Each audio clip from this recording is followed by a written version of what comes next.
muy buenas noches. Como les mencionaba anoche, aprovechamos el periodo vacacional para reestructurar la parrilla de colaboradores de nuestro programa. Lo hicimos con el afán de mejorar Es la Hora de Opinar como un espacio libre, plural y civilizado donde se analiza y debaten las noticias más relevantes del mundo y de México. El día de hoy le informo que sale de la mesa de los martes Gibran Ramírez.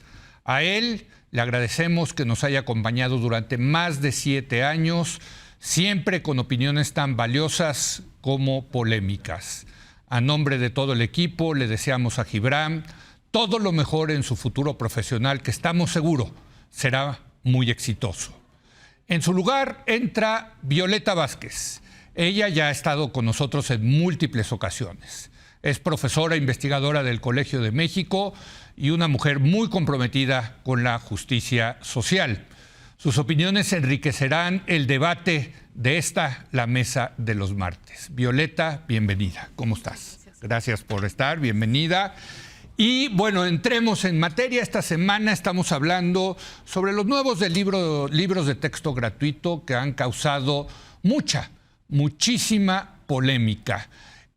Tanto el concepto mismo del libro de texto gratuito, que algunos dicen que es engañoso, tanto como los contenidos, tanto como el tema del proceso con el que se hicieron. En fin, ha generado mucha polémica de un tema fundamental, porque es cómo se van a estar educando los niños de México. Y pues para darle la bienvenida en el programa, empezamos contigo, Violeta. Quisiera entrar por el tema de los contenidos.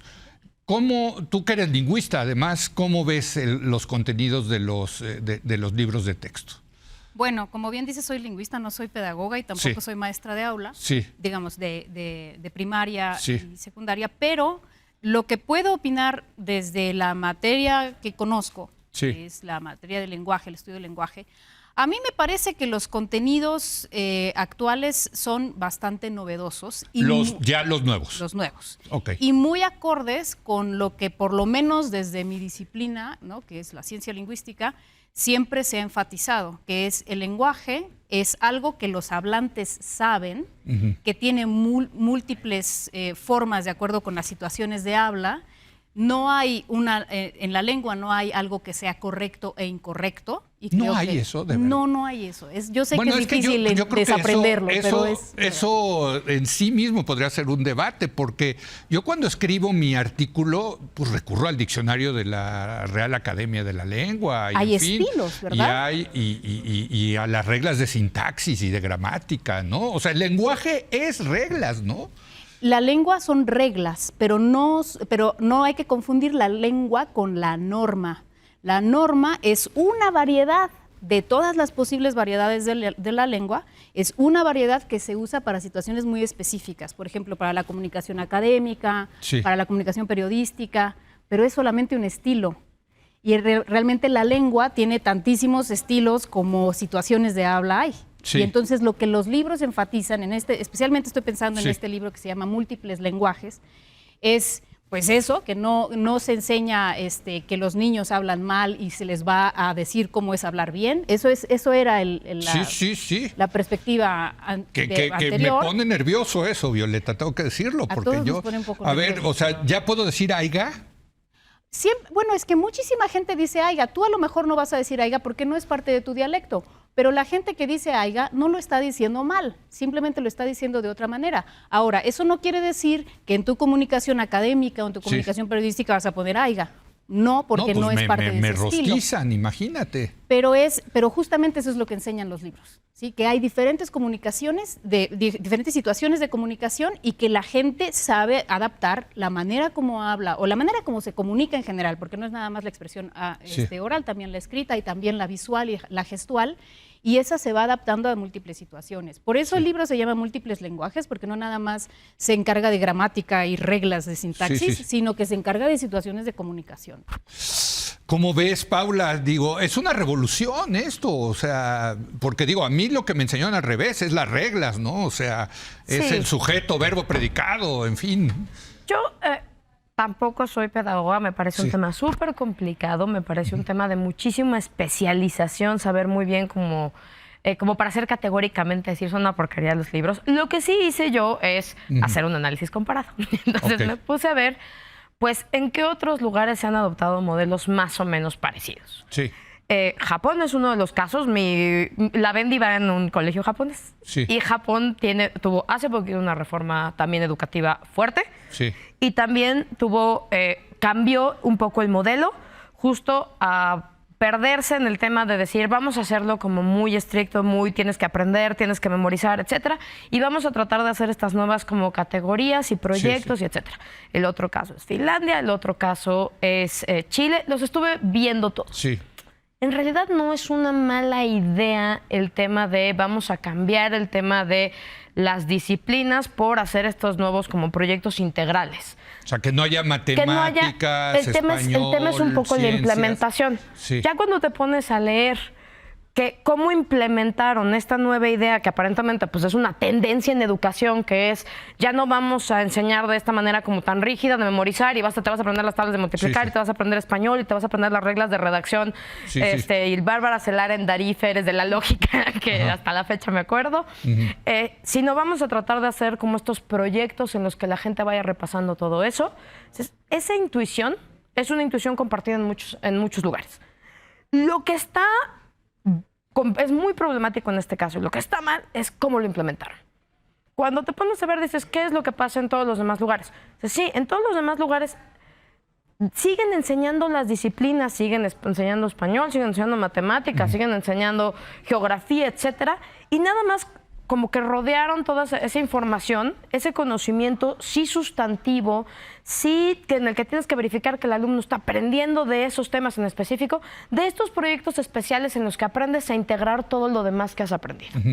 Aquí no hicieron esta parte y nada más en estos proyectos especiales como que quitaron la sustancia de cada una de las materias y dijeron en estos proyectos especiales vamos a tratar de aprender todo.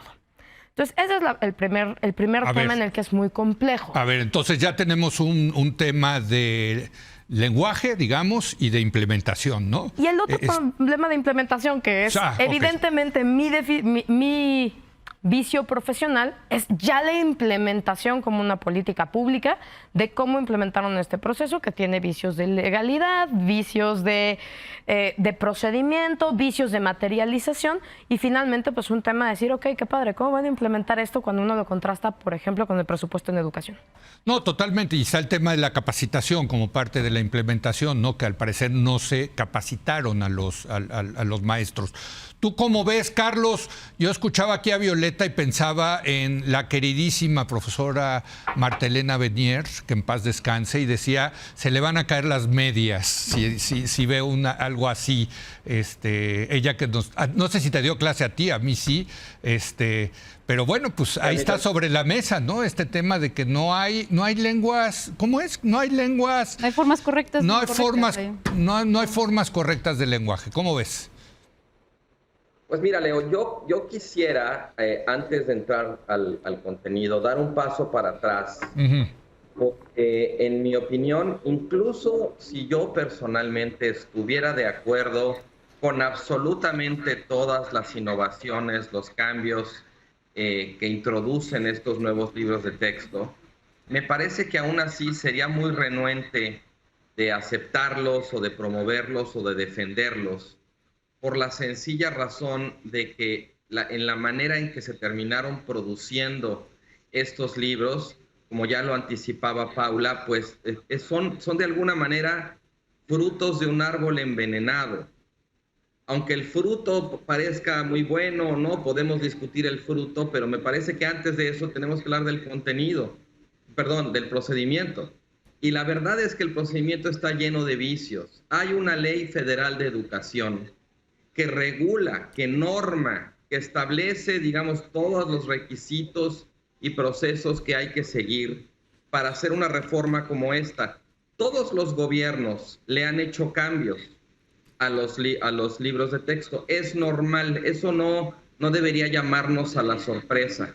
Lo interesante es que aquí estamos teniendo una polémica que no habíamos tenido, si mal no recuerdo, desde el sexenio de Zedillo. Y me parece que más allá de estar o no de acuerdo con los contenidos, desde mi punto de vista al menos, la polémica tiene que ver con la forma en que se produjeron estos cambios, que fue lo que yo llamaría una política del hecho consumado. No se consultó a quien se tenía que consultar, no se cumplieron con las asambleas, en fin, no se procuró llevar a cabo un proceso que fuera conciliador de un material tan importante como son los libros de texto, que no se puede producir unilateralmente. Hay mayorías en el Congreso, hay mayoría para elegir al presidente y ahí, bueno, pues si juntan los votos pueden cambiar las leyes y tal. Aquí la Ley Federal de Educación dice que hay que conciliar, que hay que tomar en cuenta a gobernadores de los estados, a grupos de padres de familia, a especialistas, en fin, a una serie de actores que ayudan precisamente a generar los consensos necesarios para que no se generen polémicas como esta que se está generando.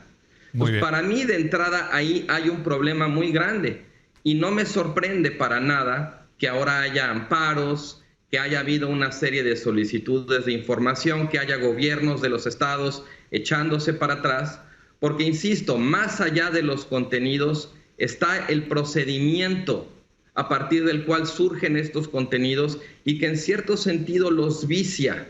Vuelvo a lo que decía de las mayorías. Los gobiernos cambian los contenidos de los libros de texto, es cierto, pero ese cambio, los gobiernos no pueden hacerlo unilateralmente.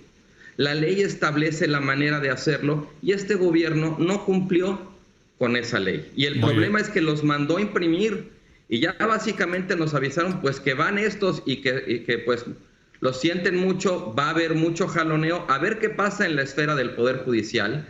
Esto se va a terminar judicializando y no me extrañaría que terminara pasando lo que ha pasado con tantas cosas que intenta hacer este gobierno, que parecen buenas pero se hacen mal y termina la Corte pues echándolas para atrás. Sería incluso, me parece, un daño patrimonial al Estado haber mandado imprimir todos esos libros previendo o teniendo encima que vendrían todos estos litigios, pero pues aplicando el mexicanísimo y háganle como quieran. Violeta, ¿tú cómo ves el tema del procedimiento? O sea, sí hay cosas que dice la Constitución, la Ley General de Educación, de que se debe de seguir cierto procedimiento. Y digamos, los que están en contra de los libros de texto, o muchos que ni siquiera han visto los libros de texto, dicen no deben de entrar porque no se cumplió con ese procedimiento. Bueno, creo que deberíamos, la crítica de que hay un error de procedimiento, me parece que es una crítica vaga. Yo asumo mi ignorancia de exactamente cuáles son los preceptos legales, cuáles se violaron en este procedimiento, qué era exactamente lo que se debió haber hecho que no se hizo. Eso sería bueno conocerlo, digamos, desde quienes lo argumentan, pero me parece que detrás, digamos, independientemente de que sea verdad o no, porque el gobierno tiene una versión y la da a las 5 de la tarde, que hubo asambleas, que se consultó a especialistas. Si tú entras a la página de la CONALITEG, ahí están los logos de todas las instituciones que colaboraron y no son instituciones menores, ¿eh? O sea, está el Colegio de México, está el Colegio Nacional, está está la Academia Mexicana Pero reservaron por 5 años el tema de los procedimientos. Entonces no se conocen los procedimientos, no saben si están bien o mal. Bueno, pues entonces, es un buen punto. Y el punto está en que casualmente quienes se oponen, por ejemplo, los gobernadores que han decidido que no van a distribuir los libros, son los gobernadores de oposición. Entonces, ¿qué es lo que hay? ¿Un problema ideológico político o verdaderamente es un problema de procedimiento? Yo creo que para que el debate avance tiene que ser muy claro si no estamos argumentando un problema procedimental, cuando en realidad lo que hay es un debate ideológico político que me parece muy sano que se dé. Y si se da en términos ideológicos políticos, yo creo que esa debería ser la manera de avanzar. Pero eso es bueno, porque si es ideológico político y en un país hay pluralidad, la pregunta es cómo haces unos libros de texto que son únicos para todo el país dentro de la pluralidad. Siempre ha sido así. Bueno, no siempre, a partir de que hubo pluralidad en el país, ¿no? Antes pues era el PRI y se acabó, ¿no? Pero ¿cómo haces hoy en día si efectivamente los de Guanajuato dicen no queremos estudiar eso, no nos gusta eso, ideológicamente lo vemos mal que se le dé preeminencia a la comunidad? El federalismo mexicano. Bueno, Lo pongo sobre la mesa, ¿no? Bueno, si quieres lo retomamos en el siguiente bloque, pero yo creo que ayer lo decía muy bien aquí Javier Tello, los proyectos nacionales tienen un proyecto educativo. Sí. Y lo que estamos viendo nosotros ahora es el proyecto educativo de un nuevo proyecto nacional. Es obvio que va a levantar resquemores, que va a levantar críticas, pues, así es la democracia, ¿no? Bueno, me parece muy bien que Violeta diga eso. Este es un nuevo proyecto político que está reflejándose en un nuevo proyecto educativo. No nos hagamos bolas, eso es lo que es.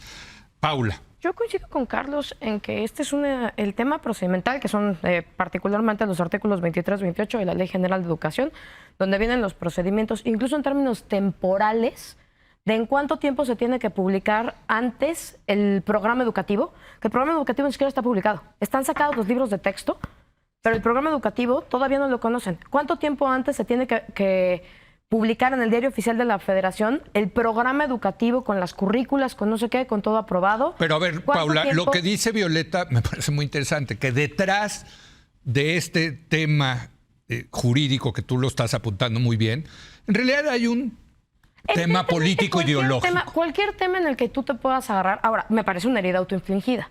No querías cumplir con esos procesos porque te parece que esos procesos son absurdos. Hijo, la Ley General de Educación se puede modificar con mayoría simple.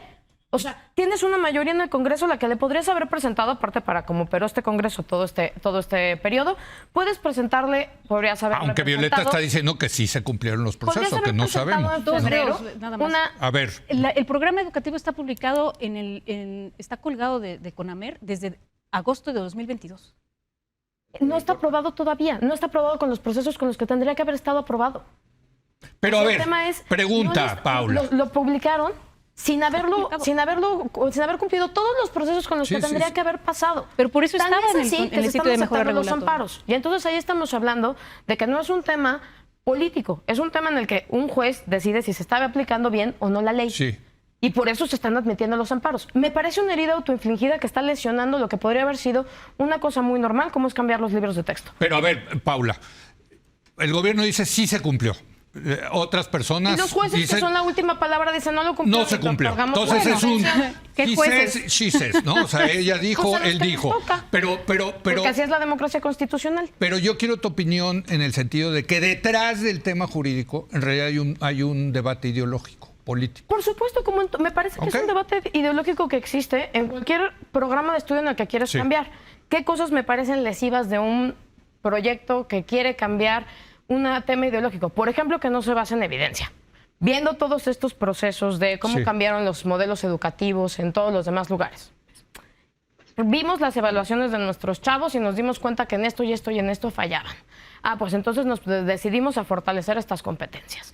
Pensamos en el futuro, en el 2030, y cuáles van a ser las competencias que se van a necesitar para el 2030, y a partir de eso nos pusimos a reforzar. Hablando de lenguajes, nos pusimos a ver temas tecnológicos, nos pusimos a ver temas de inteligencia artificial, nos pusimos a ver temas de código para que nuestros chavos se preparen no para lo que están viendo ahorita, sino para lo que van a ver dentro de 10 años que salgan al mercado laboral. Dices, ok, está basado en evidencia, pero está también basado en una perspectiva de qué es lo que esperan que la gente, porque aparte esa es otra cosa, la educación es un derecho individual. El Estado a ti Estado, ¿cómo te está preparando para lo que tú quieras hacer más adelante? No es un tema de si tu comunidad es un tema de yo qué quiero hacer. Si yo quiero ser un asqueroso mercantilista neoliberal, el Estado me tiene que dar las herramientas necesarias para que yo pueda salir a hacer esas cosas.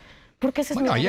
Ahí hay una. Ese es mi derecho. Es que ahí sí hay una diferencia, ahí hay una diferencia ideológica, o sea, de no te vamos a educar para ser un individualista, sino te vamos a educar para ser un miembro de tu comunidad. Miembro de tu comunidad. ¿De qué me sirve que me enseñes derechos humanos en papel si no me estás garantizando bien mi derecho humano, que es una prestación individual? A ver, quiero que le entre Carlos, porque me parece muy interesante esto que dice Violeta, que, a ver, aquí hay un nuevo proyecto de país y este es el proyecto educativo de este país. Te estoy citando bien, ¿no? Sí. A ver, Carlos. A ver, primero que nada, dos cosas. Voy a citar dos artículos de la Ley General de Educación para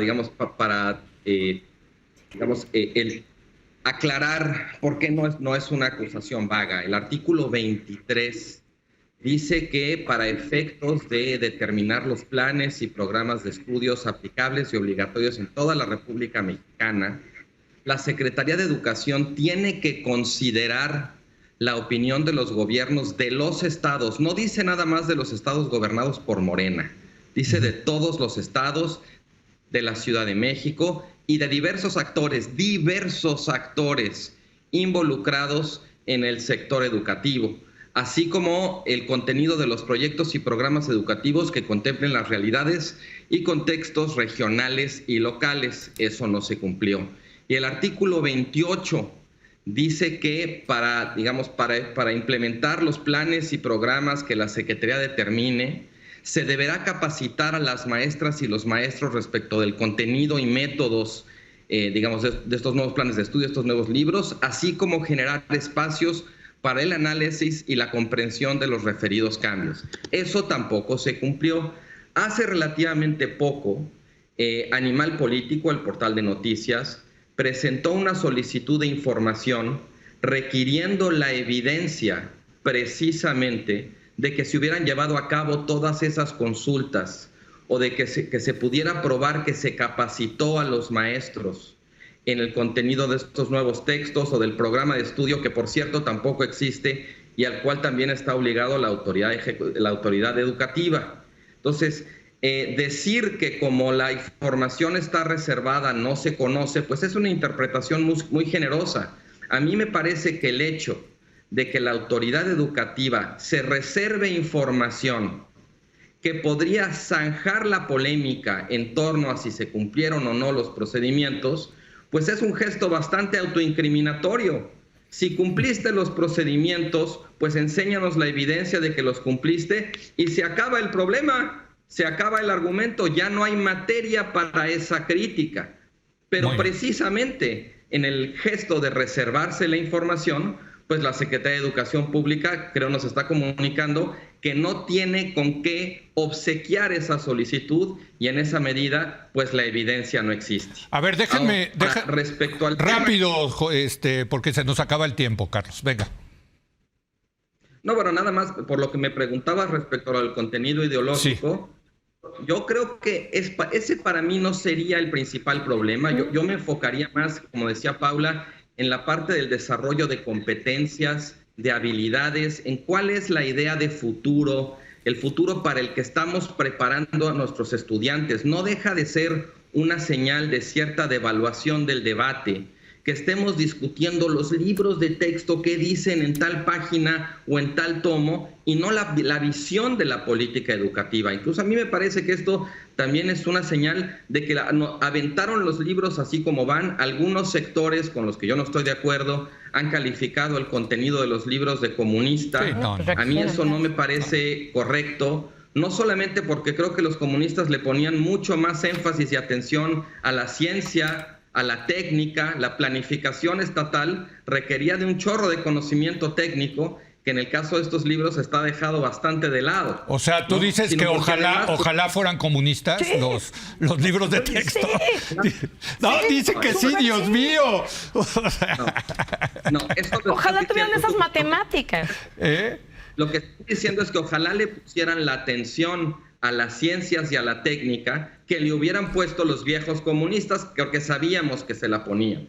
Y además, pues llamarlos así de alguna manera le baja muchísimo la vara de la defensa al gobierno, pues para prácticamente burlarse de quienes están haciendo, digamos, esa comparación. La verdad es que yo tampoco detecto que haya un hilo conductor de cabo a rabo que nos permita decir que los libros responden a una ideología concreta. De hecho, me parece una ensalada de muchísimas ideas, digamos, que tienen que ver con la pedagogía del oprimido, que tienen que ver con la teoría poscolonial, que tienen que ver con la teoría feminista. Podremos discutir los méritos o defectos de cada una, pero lo que me importa decir aquí es que si vamos a decir que es un debate ideológico, lo primero que yo diría es que los libros realmente no transmiten un nuevo contenido ideológico, sino una ensalada bastante poco apetitosa, desde mi punto de vista, de ideas dispersas y que realmente no ofrecen una visión, como te decía, de futuro, de hacia dónde queremos llevar la educación y qué queremos que aprendan los ciudadanos del futuro. Bueno, me quedan pocos minutos, ya tenemos para una ronda de conclusiones. Yo tengo muchísimos temas que me encantaría seguir debatiendo, entre otros lo que tú dices de una nueva, o sea, si es un nuevo proyecto de nación, debe haber un nuevo proyecto de educación, pero si gana en el 2024 la oposición, entonces tú dirías pues que hagan sus otros nuevos libros de texto, porque nos ganó, hay otro nuevo proyecto de país, y pues que hagan ellos sus libros de texto. Y así nos vamos a ir cada 6 años, pero lo pongo sobre la mesa, cada quien concluya con lo que quiera. Violeta. Voy a retomar algo que dice Carlos. En Sí. efecto, creo que la discusión sobre los libros de texto es una discusión menor, porque lo que tendríamos que discutir es el arco que abarca Sí. a los libros de texto como una herramienta, que es el proyecto Claro. educativo, que otra Exacto. vez quiero hacer el énfasis de que el proyecto educativo sí está publicado desde el 19 de agosto de 2022. De hecho, fue todo un debate en ese año, nada más que ya se nos olvidó. Y creo que así como el México posrevolucionario tuvo un proyecto educativo integracionista sumamente exitoso, en el peor de los sentidos, porque fue el proyecto que diezmó las lenguas indígenas en México, por ejemplo, y lo hizo a una velocidad rampante, así cada nuevo régimen y cada nuevo proyecto nacional tiene un proyecto educativo. Es imposible no verlo. El periodo neoliberal, yo sé que a muchos no les gusta esa palabra, a algunos sí, Sí. pero ese periodo también tenía un proyecto ideológico que justamente se resume, creo que básicamente en 2 cosas: el ensalzar la neutralidad ideológica, que es imposible de tener, y en un vocabulario que se asoma mucho en algunas de las intervenciones. Por ejemplo, este vocabulario de competencias, productividad, es un vocabulario muy sintomático de una cierta ideología, Sí. a pesar de que digan que esos libros no tenían ideología, ¿no? Que tenían técnica. Entonces Sí. creo que yo O creo sea, que es más el tema de aceptarlo. de enseñarles competencias para insertarlos en el mercado laboral, Eso que es también una es ideología. parte del lenguaje, lo dices, eso es neoliberal. Pero yo creo que en el siglo XXI, por cierto, eso es lo que hay que hacer. Bueno, pero, así pero, es. ahí está el quienes debate. creen eso y lo Claro. sostienen, pero hay que aceptar, es parte de un proyecto ideológico específico, y este es otro proyecto ideológico. Paula. Yo creo que, primero, si vamos ya pensando que ya existen los libros de texto, Sí. creo que una de las grandes fallas que pueden tener los libros de texto, una de las grandes críticas, es que no está vinculado. Incluso esta gran ambición de los libros de texto como una cosa que una herramienta educativa que va a transformar a las nuevas generaciones, con el ejercicio presupuestal, con la falta de infraestructura, con la falta de capacitación a los maestros, con las miles de rezagos y desigualdades que quedaron de la pandemia y de los que no se hace cargo este proyecto educativo. Entonces creo que más allá de lo que tú quieras implementar como una muy bonita aspiración de un nuevo proyecto de nación, hay un montón de cosas que el gobierno no está haciendo para que incluso esa bonita aspiración se cumpla. El otro, pues, es un tema de derechos. Los derechos son un pilar de la democracia constitucional, que es en la que estamos. Y los derechos sí son un tema de percepción individual. Y finalmente, creo que no hay una contradicción también en decir, queremos apostarle al nearshoring porque salimos a hacer miles de anuncios de gobierno, a decir, con esta nueva oportunidad del nearshoring, con estas nuevas oportunidades de inversión, y por el otro lado tener un programa educativo que va por el otro lado. Yo creo que sí hay una falta de uniformidad en el proyecto completo de nación, en decir, ok, vamos a estarle apostando a esto porque los siguientes 30 años vamos a estar haciendo esto. Ok, perfecto. ¿Cómo vamos a hacer que esta gente que está saliendo de aquí, formada por nuestro gobierno, pueda insertarse mejor aquí, pueda trabajar mejor aquí o pueda trabajar mejor otras cosas? Porque el tema de educar quitando pedacitos y mezclando pedacitos de una cosa con otra, es que estás formando al final sistemas educativos muy deficientes. Carlos Bravo, una última conclusión. A ver, 2 cosas. La primera, yo diría que en efecto es un poco el sello de la casa ponernos a discutir los centavos y olvidar los pesos. Después del rezago educativo que generó la pandemia y del rezago educativo que se ha mantenido, digamos, sin mayor mejora durante este sexenio, según nos enseñaron los resultados de Coneval, la verdad es que es una frivolidad estar discutiendo esto. La educación tiene prioridades muchísimo más importantes que introducir ahorita este cambio al 11:45 además, en el 5º año de gobierno, ya para terminar, y un cambio que, como hemos venido señalando, la verdad no se le ve como un eje o una visión que lo justifique. Y en segundo lugar, a mí también me parece que, aunque el proyecto haya estado publicado, ese no era el único requisito legal.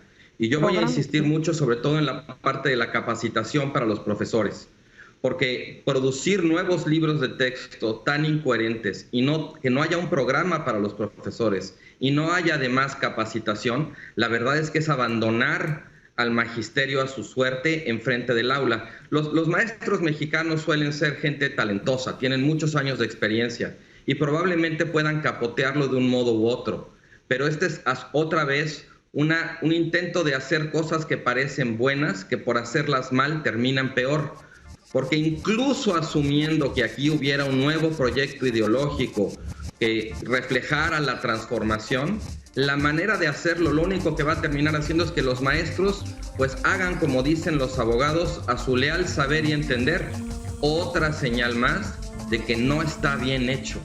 Muy bien. Bueno, pues vaya debate, ¿eh? O sea, son muchos, es que en realidad son muchos los temas que están aquí involucrados. Yo me llevo muchísimas dudas, pero bueno, pues lo seguiremos debatiendo. Gracias, Violeta, bienvenida de nuevo. Gracias, Paula Sofía. Y gracias, Carlos. Te vemos la semana que entra aquí, de regreso. Gracias a ustedes. Buenas noches. Buenas noches y vamos a hacer una breve pausa. Ahora voy a hacer una mesa especial con Laura Flamán y Gerardo Esquivel para hablar de la pobreza en México, si han servido o no las políticas públicas del presidente López Obrador para bajar el número de pobres en el país. Regresamos.